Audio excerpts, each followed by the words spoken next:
તો આપ જુઓ મિડલ ઈસ્ટમાં જે પ્રકારની યુદ્ધની પરિસ્થિતિ છે, આખરે ગુજરાતને શું નુકસાન જઈ રહ્યું છે, ગુજરાતીઓ કેવી રીતે ફસાયા છે તેની વાત કરવી છે। ગ્રાફિક્સના માધ્યમથી આ પૂરી બાબત આપણે સમજીશું। આપ જુઓ કેમિકલ અને પેટ્રોકેમિકલ ઉદ્યોગ પર સૌથી વધારે અસર થઈ રહી છે, કેમ કે અહીંથી જ ઓઇલ જે છે તે આવતું હતું।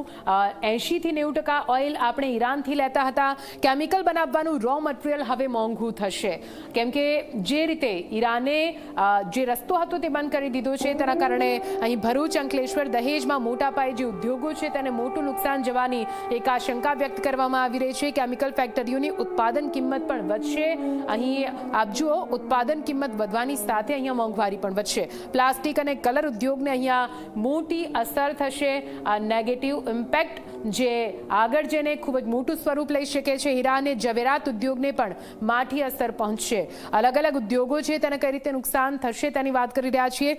હીરાના વૈશ્વિક બજારમાં પણ અસ્થિરતા આવી છે અને તેના કારણે હીરા ઉદ્યોગો પણ અત્યારે ઠપ થવાને આરે આવે તો નવાય નહીં। વિશ્વના 90% હીરાનું સુરતમાં પોલિશિંગ થાય છે અને તેવામાં જો અસ્થિરતા આ પ્રકારે વૈશ્વિક લેવલે જોવા મળે તો તેની સીધી અસર હીરા ઉદ્યોગને પણ પડતી હોય છે। અમેરિકા, યુરોપમાં લક્ઝરી વસ્તુઓની માંગ ઘટશે અને તેના કારણે સુરત હીરા ઉદ્યોગના ઓર્ડરમાં ઘટાડો થશે।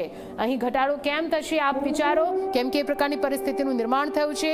સોનાના ભાવ વધવાથી જ્વેલરી માર્કેટમાં પણ મંદી આવશે। સોનાના ભાવ જે વચ્ચે વધ્યા હતા, બાદમાં સ્થિરતા આવી હતી, પણ હવે એ સોનાના ભાવ વધી શકે છે। મોરબીમાં સિરામિક ઉદ્યોગની નિકાસ પણ ઘટશે। સિરામિક ઉદ્યોગની નિકાસ ઘટશે, મોરબીની પ્રોડક્ટ મિડલ ઈસ્ટમાં જાય છે અને ત્યાંથી નિકાસ ઘટશે, એટલા માટે સીધી અસર અહીં સિરામિક ઉદ્યોગ પર પણ પડશે। ટ્રાન્સપોર્ટ ખર્ચ વધવાથી માલ સામાન મોંઘો થશે અને મોંઘવારી સીધી રીતે સામાન્ય જનતા પર પડશે। બંદરો અને લોજિસ્ટિકને સૌથી વધારે અસર થશે।